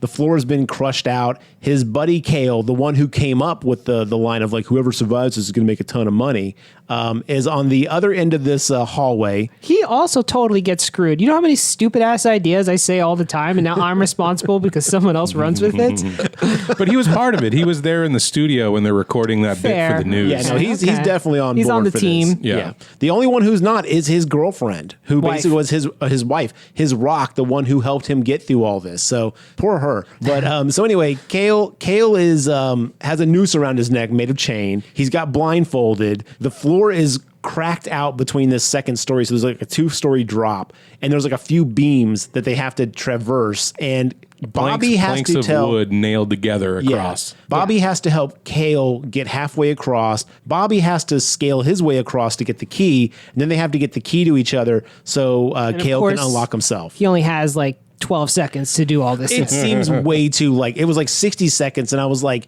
this is ridiculous. Like, even if you move at a semi-fast click, you're not getting that key and getting to him within 60 seconds. No. Unless you're fucking Spider-Man. And of course, one of the beams are set to crack and fall. Like, Do you think that was planned? Hoffman didn't check the strength and stability of his Hoffman wasn't trap. involved in this one, though, remember? Oh, right. See, whatever. We're mixing it up. They're not beta testing their traps though. I get it. Their attention to detail has really fallen off in the trap making world. Look, he's missing a foot, you guys. All right. Grant is doing the best he can. Bravo! I'm not walking across the beams. I'll trust their integrity. I got real Quint vibes when he shows up at that Survivor meeting. It's like, y'all know me, know how I make my living. I saw people, So again, let's not waste a bunch of time. It doesn't succeed. Kale ends up, getting halfway. He's also got a blindfold on. That's really important. I said that. Okay, so he can't see, and so I guess Bobby didn't really have a ton of choice, but he throws the key to this poor blindfolded man, and he's like, all right, move your hands closer, but then he doesn't make the throw. Bobby could have made the jump. Yeah. Bobby made a jump earlier that was like, he jumped to a rafter that was like, I want to say maybe 5 feet away. He could have made that jump to Kale real quick, but he doesn't even try. He's like, I'm going to chunk this key to you, bro. And I was like, but they were at like 10 seconds. Yeah, but he throws it too hard because it bounces off his chest. That's a bad throw. Or he also gave him bad advice because if his hands were where they originally were, he would have caught it. He also skipped arm day. No, he obviously didn't because he tossed the shit out of that key. His core wasn't, if his core wasn't soft, it wouldn't have bounced off. Good call. Or if his core was soft, it would have like absorbed the impact of the key and fallen into his hand. That's what I'm saying. Be fat, people. Okay. Right. Or maybe Bobby was overcompensating because he got stabbed in the sides twice with them nails over and over again. Maybe Bobby's like, dude, I fucking barely know you. You just were sitting next to me in a bar. Well, that was his old friend. I know. Okay. That would have been a fun reveal. It's like, bro, we only met through the scheme. So anyway, Kale gets hung. The time runs out. He gets hoisted up in the air. He hangs himself. And then Bobby goes, oh, God, what have I done? And then goes to the next room. While this is all going on, this is all intercut with basically Hoffman breaking into the jail cell where Jill is. He smuggles himself in a body bag. Via body bag. Now, is Hoffman like... Just stop that question right there. Whatever you're about to say, it's dumb and it doesn't make sense. Okay, because I didn't know if he had like special forces training or what, because he Terminator's a whole police station. He's just a badass cop, bro. Oh, And it's he's like got Gabriel. the upper hand. Gabriel's a whole police station Oh as boy, well. here we go. He stabs them all in the neck throat area too, The right? neck throat. Which works Look, I'm not a doctor, okay? works to kill them, but when he gets stabbed in the neck throat, doesn't even slow him down. He didn't skip neck day. He must be a special forces of some kind. Yeah. He does stitch his own face back together too. Right. Also, doesn't seem to have any ill effects. He's To be able- fair, I'd stitch my face back up too. I didn't say I'd do a good job, but I'd give it a shot. You think he would I'd need go to to heal? the hospital for that. Let the professionals Put a do little it. Bactine on that bitch. You good? He was going to, but he burned all his IDs, and I was like, "Fuck." Oh, that's right. There was a scene where he burns all the like information that could link him to his. That's the thing is, this is Hoffman's last stand. He's like, I'm gonna cleanse the palate. I'm going to basically like get rid of all the people involved, and then finally the work will be done. So he breaks in, he kills a shit ton of cops, he gets to Jill. And then he's like, I've waited so long. Oh, what did he say? My only regret is that I can only kill you once. Or is that earlier? Yeah, no, that's what he says. Something like that. And the worst part about killing you is I can only do it once. And she's like, how dare you, sir? No. And then I don't know what happens. She stabs him in the neck. Yeah, that's right. She has a pin. She gets a pin. It's a finger file. It's finger a nail file, It's rather. Jesus Christ. Whatever the fuck. Based This is so dumb. on how easily people die in the Sawverse, Hoffman should have been dead. He got stabbed right in the... He stubbed his toe. He's finished. Yeah, even in real life, it looked like he got stabbed in the fucking carotid artery. Like, he's guy's Also, dude. you can't breathe through body bags. Oh, also, That dude, either he got him in like 10 minutes or that dude fucking like suffocated in that body bag. They didn't show he had little cans of air. Spaceball style. I like that better. I was going to say that he injected himself with that slow down your heart rate shit that's in movies. Yours is better. The stuff that Tobin does the first movie, yeah. Perry Air is Yes. the canned air in Spaceballs. God, that's great. He's loaded up. So anyway, yeah, he gets stabbed in the neck. Jill breaks out. I mean, there's like this cat and mouse chase through the police station. And then... And guess what? She does the classic blunder of all females running away and hiding. She's making all the noises in the corner. It's after she gets trapped by pushing on a pull door. I hope he doesn't find me here. Finds her immediately. Yeah. Grabs her, straps her to a chair, goes to the evidence room, sees the new reverse mouth trap, and he goes, no. Let's get the old rusty one. And he grabs that, puts The it on older her model. head. He puts it on her head, and then in 3D, glorious 3D fashion, we get to see the mouth trap thing actually work, and it blows her face open. It rips her mouth open. Chunks fly at the screen. This is the whole The point gimmick. for 3D. Yeah. It's the gimmick.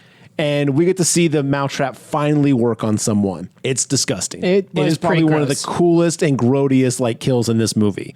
But she's dead. So now Hoffman's like, bada bing, bada boom, we're good to go here. And then Wipes his hand and walks out. now we cut back to Bobby, who now is in the final room with his girlfriend, who is on this giant metal platform, basically on her knees because the chain has been pulled so short because everyone's died. He goes to touch the fence around her. It's electrified. Oh no, what's Bobby gonna do? At some point, the TV pops on, or like the doll busts through the window or some shit like that, and it's all like, hey, congratulations, you suck at this. Now your girl's got to die, or something. I don't remember exactly what's said at this point. Well, we missed the part where he's got to pull his own teeth out. Oh, that's right before this room, yes. To get to his girlfriend, there's a combination that he has to enter in on a console to open the door. And he's like, Bobby, I want to play a game. Are you a dental fan? I am. I love dentistry. Inside of your mouth, there are 2 teeth. On these teeth are numbers. They're printed. You have to yank them out of your face, put them in the right order, and the door will open. How do you get numbers printed on your teeth and not fucking know it? Even don't. if you're Carrie, Elwes. you still, how do you manage without going like, hey guys, you know what? I think I got roofied last night and tattooed on my teeth. Yeah, what's this weird feeling on my tooth? Oh, what's going on here? Like, Well, when he got kidnapped from the parking lot, it must have had a Sharpie with him and just went, You think it was Sharpie? yeah, hope it didn't rub off. which it would have. Yeah, definitely. Yeah, it doesn't make any sense. But this scene was pretty gross because I don't like when you have to pull your own teeth out. That's Have you had to do that before? oh, so many times. I barely have any teeth left. So I brushed my one tooth. it's As someone who has actually tried to dislodge a tooth when I did not have dental insurance, I did not come close to succeeding. I did not make a lot of progress before I was like, this is the dumbest goddamn idea I've ever had in my life. Let a professional take your teeth out. Always. Novocaine is your friend, people. If you don't have Novocaine, being knocked out's not enough. The pain is unfucking bearable. The moment you get underneath that tooth, you're done. So yes, these scenes always churn my stomach because I'm just like, there's no fucking way. Like, you'd be passed out from the pain. Remember the movie Castaway with Tom Hanks? Yeah. Where he has to knock his tooth out with that fucking ice skate and he passes out from the sheer pain of it? That shit's realistic. Like, there's no way you're staying awake after ripping your fucking teeth out. fact. So another GraveTalk life tip: leave dentistry to the dentist. Leave dentistry to dentist. 1 out of 5 dentists agree.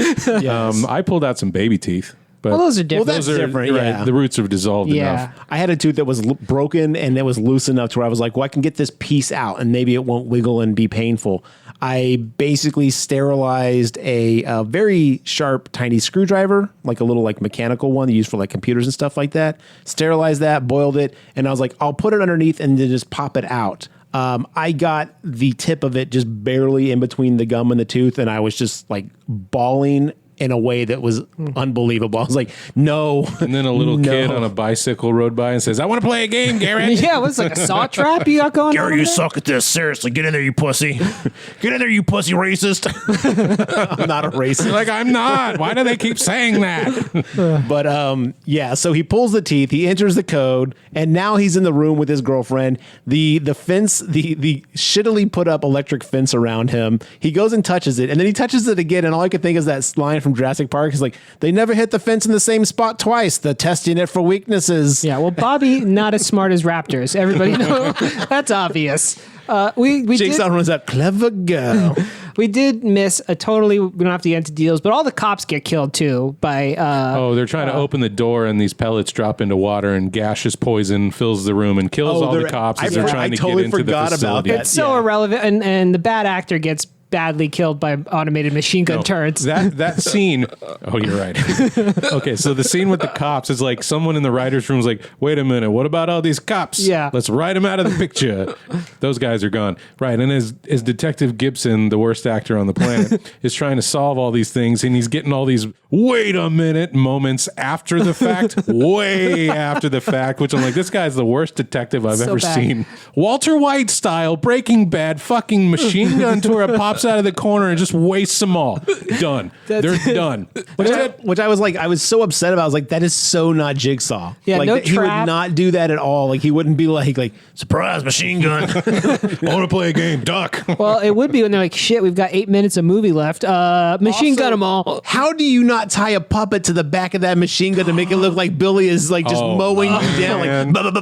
like Rambo style, like oh. Put a red bandana on the puppet. Yes, because lack of attention to detail. That's why. Also, bad cops. They didn't check every corner of the room. These cops are the They worst. would have cops. found the machine gun turret. This is the problem. If I was Jigsaw, I'd put way too much time into the puppet aspect of things. Like, yo, the puppet show was great, but this puzzle fucking sucked, bro. And you're like, I forgot to put bullets in the turret. Damn it. click, click, click, click, click. The chair rolls up where the spikes are supposed to be. There's nothing there. She's like, oh, I guess I didn't get spiked. And I'm like, shit, I forgot something. That's the training years. So this part really pisses me off because, yeah, so all the cops get mowed down as they're trying to get into the facility where Bobby's doing his thing. Hoffman is, we'll get back to Hoffman in just a second. Oh, this is when he's killing Jill. Yeah. These are Yeah, yeah. happening at the same time. And so then we cut back and Bobby, like the TV comes on, is like, okay, Bobby, you lied about basically having to put spikes in your pectoral muscles and lift yourself up. Now you got a chance to really do it. You can live the dream, baby.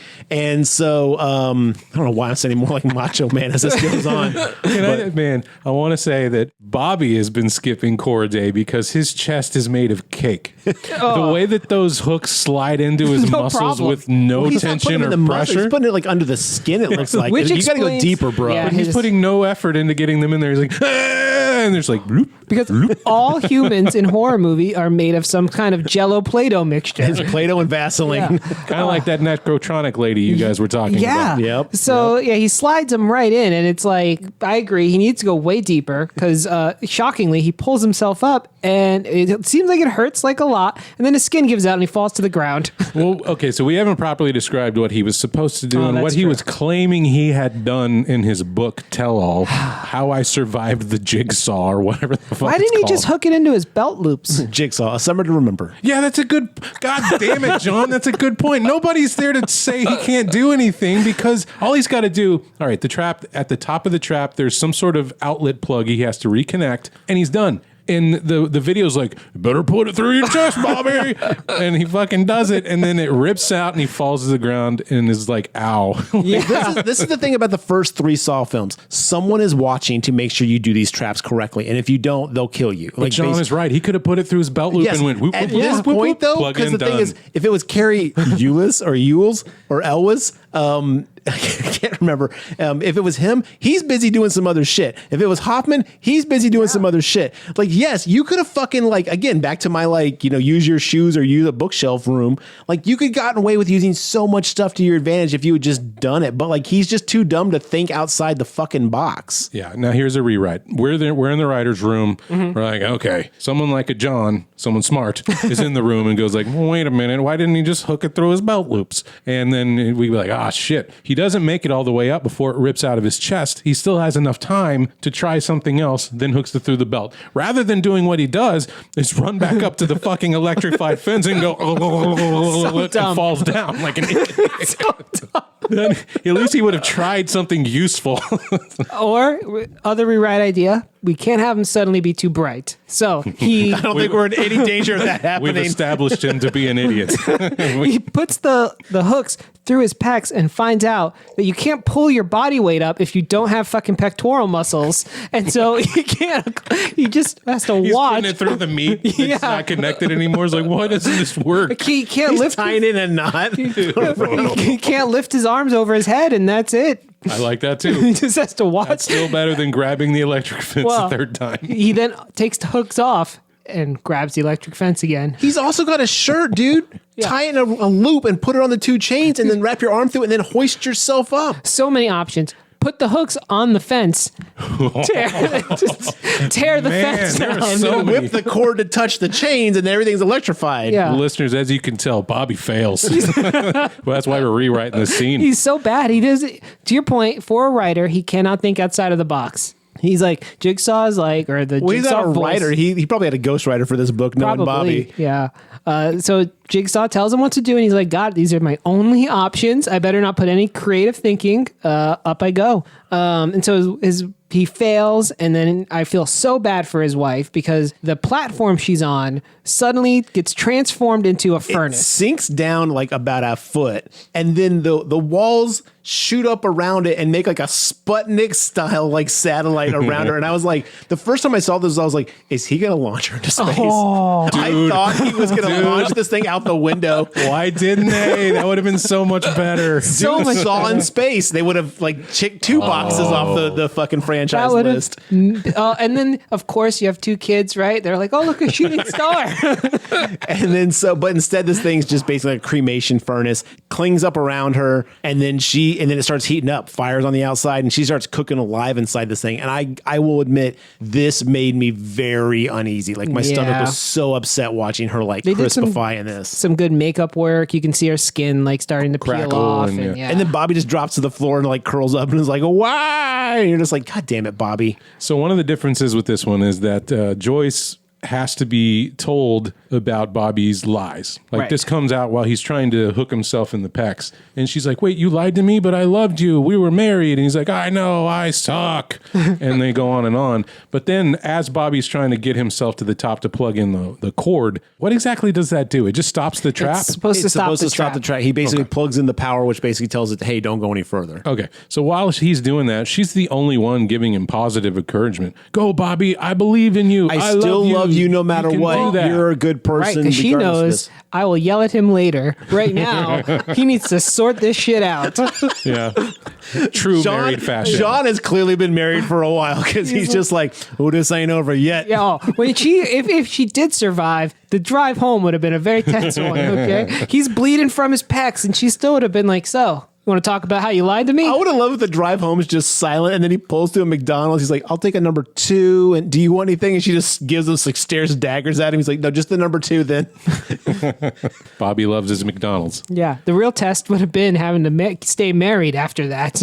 Yeah, good point. That would have been the Jigsaw part of it. So wrap this thing his up. girl gets cooked alive, and so now Hoffman, who has killed Jill in beautiful fashion with the reverse mouth trap, Back at the precinct. is leaving the precinct, and out of nowhere he gets jumped by pig faces, which is a running theme throughout the entire series. Like all the people who are helping Right. Jigsaw, They were in are the wearing first movie that they captured somebody in their apartment with there's pig masks. every single one of them. Anytime you see it, you're like, who could that be? You're supposed to think it's Jigsaw, but then you find out it's actually other people and shit. But this one, there's multiples, and you're like, who the fuck is this? And then Hoffman's on the ground, like, he got stabbed in the neck by something again.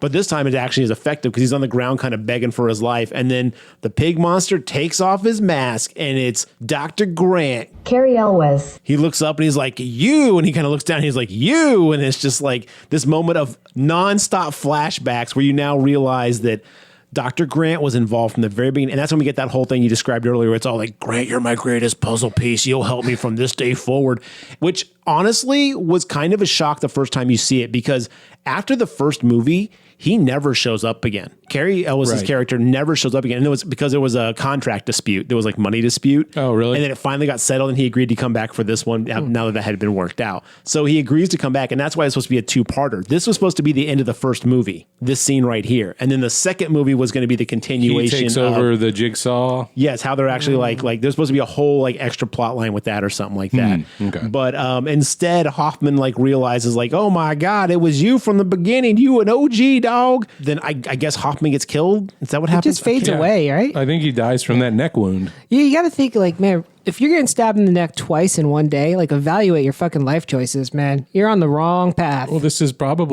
the same day his face was ripped open too? Oh, probably. Or within at least the day before, yeah. He's had a bad couple of days. Yeah, absolutely. So I will say what I like about the Saw flashbacks is they play a like flashback tune, if you will, that lets you know like this is really important, pay attention. But if you don't know any of these characters, it's just like, oh, okay, this is probably meaningful to somebody. This means nothing to me. Your flashback has no effect. And that's the movie. That is Saw 7 3D. Real quick, sorry to backtrack. I've totally forgot. What happens to Hoffman?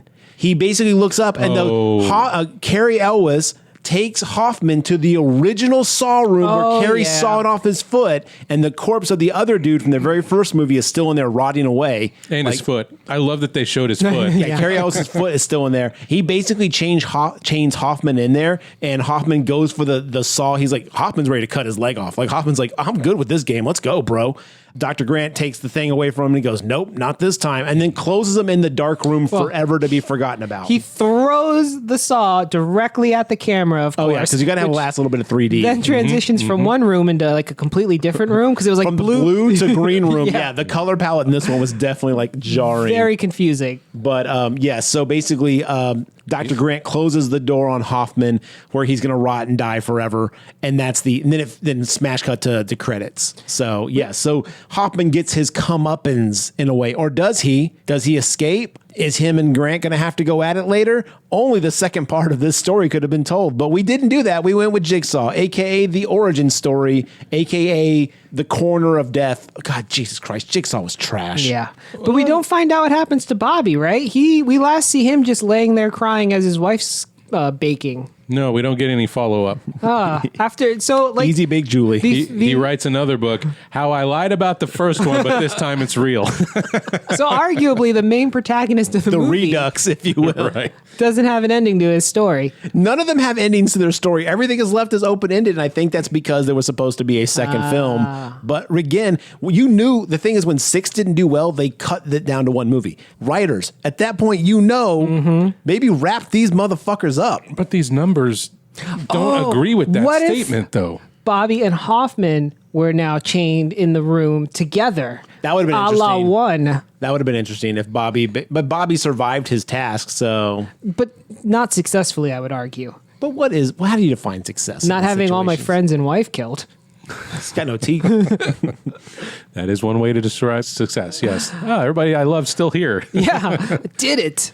Well, to the point of not making money, the fact that this one made $136 million, like to just then pivot to a whole nother movie that aren't really tied to this plot line. But what did 6 make? Because they're saying they made this decision after 6. Yeah, 6 didn't do as well as they thought it would or something like that. It didn't turn the profit it was supposed to. So therefore...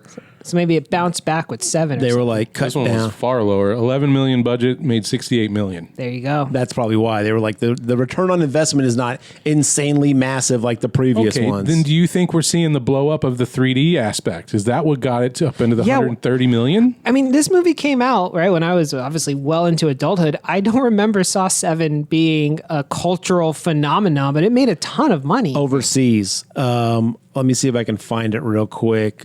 Like this was the highest grossing Saw movie overseas. Like overseas, this is the most Saw movie was ever made. International take. Yeah, exactly. So the international audience was like, yo, this is our jam. And they were like, well, that's enough for us to say, let's make some more. This one looks like it made $45 million in the U.S. And the rest of the money was worldwide. Yeah, it's pretty low. That seems right. Because, I don't remember like being like, oh, Saw 7, let's rush out and go see it. I stopped after 2. I watched I think I watched 3 on home video and was like, I'm done. I don't need any more. Honestly, 1 through 3 is worth it. I stand by that. But Jigsaw's completely standalone. Now, it takes place well after everything, but I think Jigsaw's the one where we find out about the miscarriage stuff like that. Which one has the poor insurance worker who gets like totally harassed and murdered just because he wouldn't approve like some sort of experimental drug? Like 2 or 3. I think. Okay. Yeah, I remember, or unless that was Jigsaw. I don't fucking know. I just felt bad for that guy because he's just doing his fucking job. So real quick, you guys, when I went through the whole series, I didn't take a lot of notes, but I did take real quick notes. Saw 1, decent for its time. Saw 2, more loose with the plot, but intense as hell. I really like the kills in this. Saw 3, great plot devices and a lot of thought put into this trilogy. Wow, they really went for it this time. I applaud this. Saw 4, this is sort of trash. Didn't need John's backstory and cop plot was piece of shit. Saw 5, the game seemed rote and other than a work together aspect was one note. Saw 6, the moral plot of this one is a good, interesting concept and the dead will judge you as a rad idea. The kills are absolute trash. What the hell happened, guys? The Hoffman story is a tad ridiculous at this point and I think we should end it. Saw 7, 3D effects just bludgeon you in the face. Cop wants to be Brad Pitt from 7, so freaking bad. Holy crap, this story was convoluted and pointless. Saw 8, Jigsaw. Badass cop and muscle cars. I guess this is a new thing we're going to have to deal with. And then the rest of my notes for Saw 8 is trash. Fucking trash. This is trash. This is abysmal trash. Why am I watching this trash? The reveal of this movie is trash. The plot twist is trash. The backstory is full of trash. Traps are trash. What the hell? And then Spiral. I like this one. That's my less than 60 seconds review of the entire Saw franchise.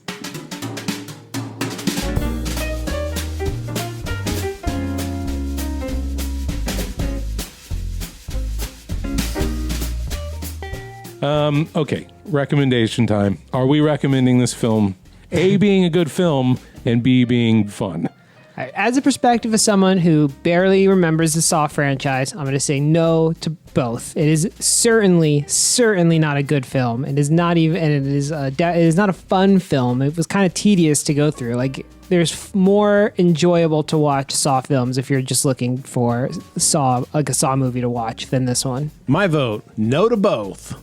The plot, if you have no concept of the previous franchise, the plot is so convoluted and messed up that it's not even worth trying to figure it out. And the plot device in this, like, I like the concept of like, oh, you were faking it. That's so weak sauce compared to everything else you got to suffer through. I would also not recommend it, but the second viewing, I had a little better time with it, mostly because I was trying to remember the plot. I was like, oh yeah, that. Oh yeah, that. Wait a minute. You were working your core out. Right. The traps, like John said, aren't the best of the franchise. There's much better stuff going on in 1 through 3 for sure. Yeah, I'd avoid it, but now... Even 5 was more entertaining. 5 had some cool, like 4 and 5 had some really cool, like, deaths, at least. They still had, like, really unique, fun deaths. Yeah.